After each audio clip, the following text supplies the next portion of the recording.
Hello and welcome to another presentation from Four Corners Education. This is again topic 2, ecosystems and ecology, and we're going to concentrate on topic 2.2, communities and ecosystems. However, we're going to break this up into a couple of parts, so we're going to do it section by section. So, the main ideas. Species interact with their environment, and this results in energy and nutrient flow. Photosynthesis and respiration play a significant role in the flow of energy in communities, and the feeding relationships of species in a system can be modelled using food chains, food webs and ecological pyramids. Okay, like I said, we're going to split this up and do this in a couple of sections. So, in this presentation, we're really mainly going to concentrate on these ideas of interactions of species with their environment and the resulting energy and nutrient flows, and how photosynthesis and respiration play a significant role in these flows of energy. But however, the first thing we're going to do, if you remember, this topic is topic 2.2, communities and ecosystems. So what is a community?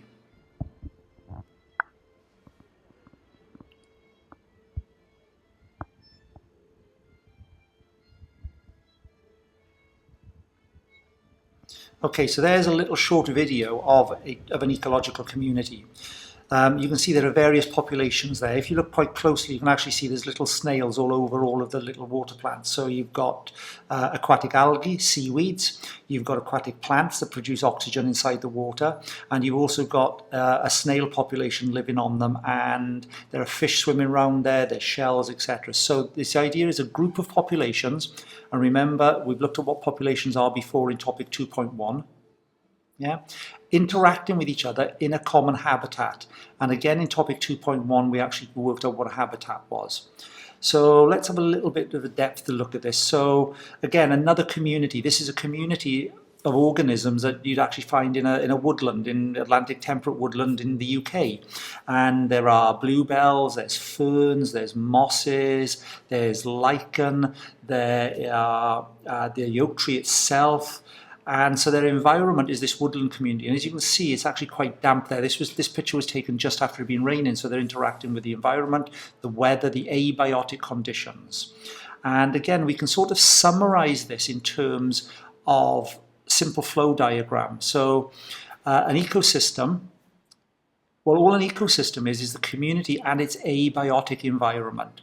Remember, interactions between the community themselves are biotic interactions, but they also interact with their abiotic environment, and all these interactions together make up the ecosystem. So it's a community and the physical environment with which it interacts. And in that little diagram at the bottom, what I've tried to illustrate is that these are sort of the ecosystem includes both of these, the physical environment and the community, and they interact backwards and forwards with each other. Okay, so let's move this a little bit of a step further and start thinking about the energy inside an ecosystem. So the starting point for all energy in any ecosystem is the sun. And again, as we've looked at in topic 2.1, the quality of sunlight, the quality of energy coming in from the atmosphere is actually different in different parts of the globe. It's spread much further nearer the poles than it is towards the equator. So if the starting point for all energy in the ecosystem is the sun, therefore it's only organisms that can utilize this energy that have the immediate direct bearing on all of the other energy in ecosystems. So only organisms that can photosynthesize can obtain their energy directly from the sun. There are some organisms that can use chemicals directly, and they're called chemoautotrophs. But there aren't many species that can do that, and most of them are found very, very deep in the oceans. So let's have a look at this relationship between photosynthesis and respiration in this ecosystem. So photosynthesis, let's have a look at this first. Well, first of all, as in all systems, photosynthesis involves a process of inputs, there's processes involved, and there's outputs. And there's quite a detailed diagram there of all of the components that would make up photosynthesis inside a plant. In ESS, you don't need an understanding to the depth of the understanding that you would need, say, for biology within Group 4. However, I thought it would be quite nice to actually think about this as the fact that we're looking at this in the big system within the ecosystem, but we can break this down into much smaller systems. So inside the leaf of the plant itself, there's an entire system in operation that's performing photosynthesis.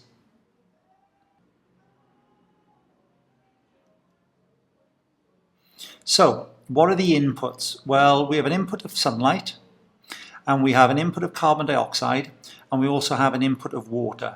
So sunlight obviously is coming from the sun, carbon dioxide comes from the atmosphere, and water in the main comes from the soil. However, there are some plants with aerial roots that can actually capture moisture from the air around them. Most of those plants live in the tropics. And the process is itself. So the process is, again, we don't need the detail of this, but I thought I'd include it just out of interest as much as anything. The process of photosynthesis, chlorophyll traps sunlight, and it uses that energy to split water molecules. And these then combined with hydrogen that's been split out of carbon dioxide. Yeah, it combines the hydrogen from the water molecules with the carbon dioxide, and that directly leads to our outputs. And the output in this case is glucose. Yeah, everybody really should have covered this at least in grade 9 or grade 10 in some way. So you understand the basic reactions that are happening. Yeah. So, and this glucose is used as the energy source by plants. Yeah. Oxygen that is released in the process is then released back to the atmosphere. So we have this process of inputs, an actual process itself in photosynthesis, and outputs. So we can think of it in terms of flow diagrams. So very, very simple diagram again that just explains it. We've got inputs of sunlight, carbon dioxide, water. Our process is photosynthesis, and our outputs are glucose and oxygen. If you remember going back to topic 1, I introduced the idea of these Odum diagrams, energies diagrams that Howard Odum started using in the 1950s, and they're quite a nice way to actually link what's happening. They're based on diagrams from engineering, and we can use them to actually model. We can create models of these little systems that help to inform people. So what happens inside photosynthesis is a transformation. We have the transformation of light energy to stored chemical energy. And that transformation happens in photosynthesis. That the light energy is captured in photosynthesis through what happens in the chloroplast, the splitting of water and the combination with carbon dioxide to produce glucose. That glucose eventually leads to the laying down of biomass, the development of the organism itself, the development of the plant. That's our stored energy. And if you think about that, it makes sense. You have a salad, you eat lettuce. You're eating lettuce to get the energy out of it. But that energy is stored in the plant in the form of biomass. So again, let's just recap on this. What does photosynthesis really do? Well, it powers the entire ecosystem. That's the first thing it does. It's the starting point for all energy in the ecosystem. It also provides the building blocks to produce all other biological molecules. All of the molecules that we are made from, ultimately their starting point is glucose that's produced in plants. So that's the idea, biological molecules, the molecules that make up organisms. So inside this, again, we've got the basic diagram, carbon dioxide plus water gets transformed into glucose and oxygen. And in terms of this biological molecules, it's the glucose that's important. So we can sort of summarize this. Photosynthesis produces raw materials for producing biomass. And this becomes the energy source for all other organisms.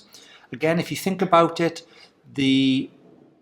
every organism is directly linked back to the first organism that ate plant material. So therefore, it's linked back to the energy that's captured in sunlight captured from sunlight during photosynthesis. So if we think about this in terms of the total energy in any ecosystem that's available for all the organisms totally depends on the amount of photosynthesis that ecosystem can perform. Therefore, if you remember back to topic 2.1 when we looked at the Arctic ecosystem, there's very, very low levels of light energy. So therefore, they don't have a high productivity, the ability to put and lay down biomass. So let's bring in some slightly more technical terms, some slightly more environmental systems terms. So producers, the plants, are the starting point for all of the energy in the ecosystem. So all energy that we have inside our ecosystem starts off with plants. But plants are part of the process.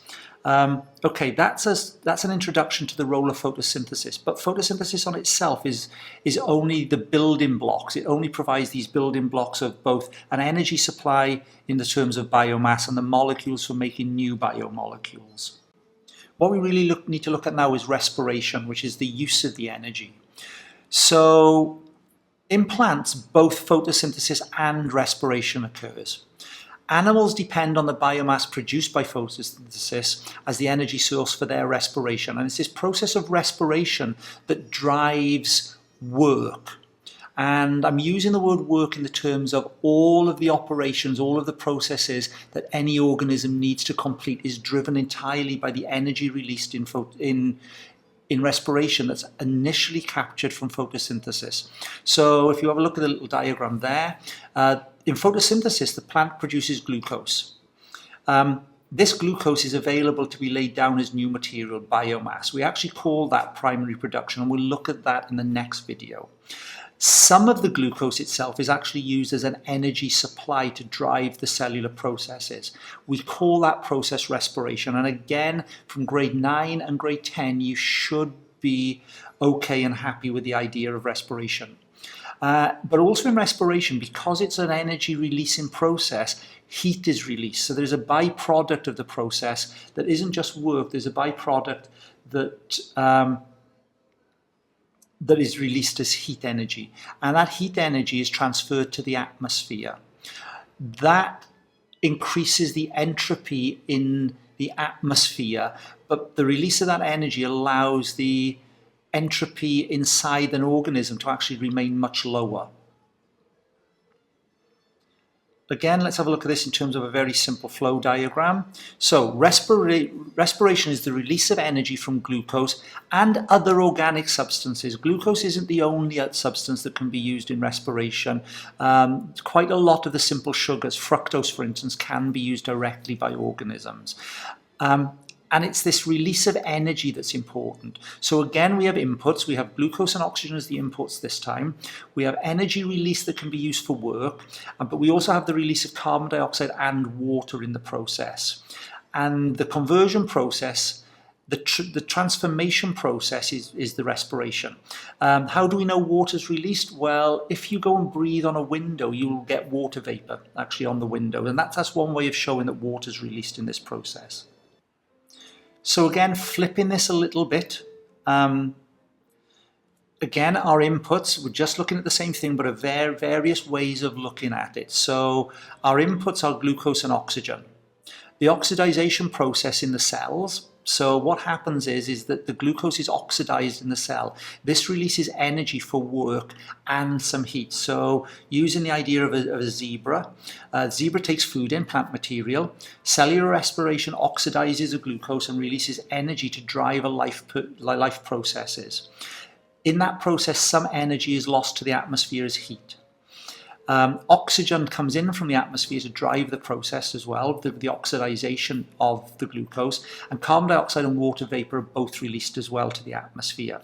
Now, what's not included in there is the fact that respiration is also used to lay down some biomass. So if we have fuel, if we have more glucose than the system needs to do the work, the remaining fuel is laid down as biomass, and we'll look at that in the next video in much more detail. So the glucose isn't only used to drive the organism system. So remember, it's also used to make biological molecules. So like I said, we'll look at that in the next video. And let's think about what's happening with this energy that's lost from the system. And remember, in terms of this, it isn't lost from the ecosystem, it's lost from the system inside the organism. Okay, so respiration dissipates energy as heat. So some of the energy is lost, it dissipates, it removes it from one system and puts it into another system. This increases entropy in the ecosystem. Remember, entropy is the idea that energy sources become more disordered the more they're spread out. But this also allows the organism to maintain order and a relatively low internal entropy. So inside the organism, we actually have low disorder. That allows our systems to work.